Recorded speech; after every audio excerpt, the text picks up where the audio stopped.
Sebagai orang yang mencintai Nabi SAW, kita selalu ingin meniru sunnah beliau. Karena secara umum karakter manusia ingin meniru sosok yang dia kagumi.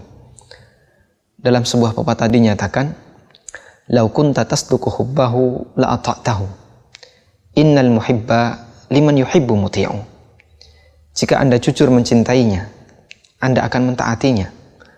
Karena orang yang mencintai akan mentaati orang yang dia cintai. Terlebih dalam masalah agama, dalam masalah ibadah, setiap mukmin yang sadar dengan amalnya akan merasa tenang ketika ibadahnya sesuai panduan yang diajarkan panutannya. Biasanya orang baru merasa bingung ketika dia khawatir akan keselamatan ibadahnya.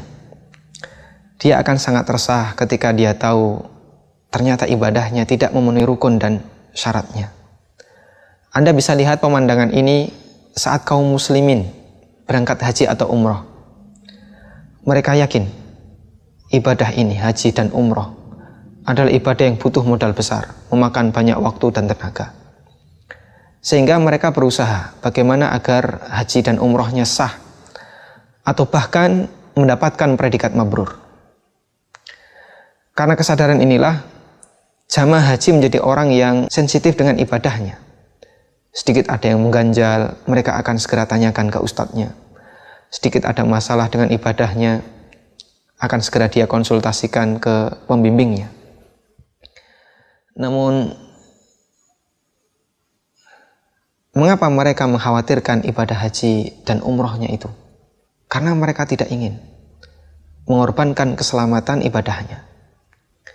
Sehingga mereka ingin semua ritual haji dan umrohnya sesuai dalil.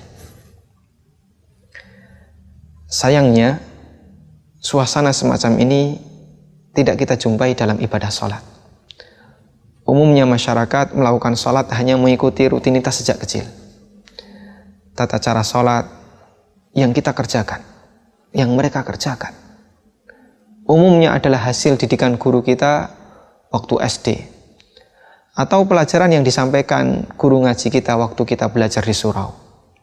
Ya, kita layak berterima kasih kepada mereka.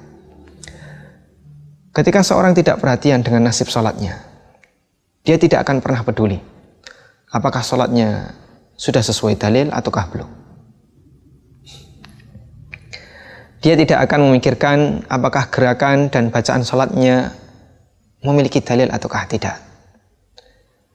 Barangkali karena kita sudah terlalu sering sholat, atau karena sholat menurut kita adalah ibadah yang sangat mudah dan sangat ringan bagi kita, sehingga kita tidak begitu memperhatikan keselamatan sholat kita. Ini beda dengan nasib para jamaah haji ketika di Tanah Suci. Karena itu, marilah kita berpikir, jadikan sholat kita berdalil. Jadikan sholat Anda berdalil. Anda akan lebih tenang ketika sholat Anda sesuai dalil.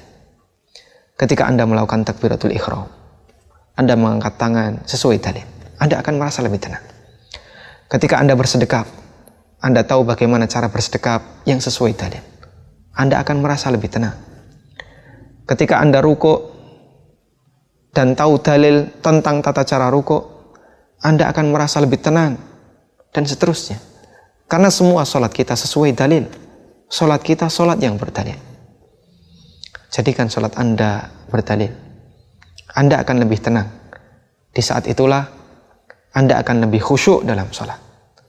Rasulullah SAW mengajarkan dalam sebuah hadis, "Sallu kama ra'aitumuni usalli." Sholatlah kalian sebagaimana kalian melihatku sholat. Jadikan sholat Anda berdalil.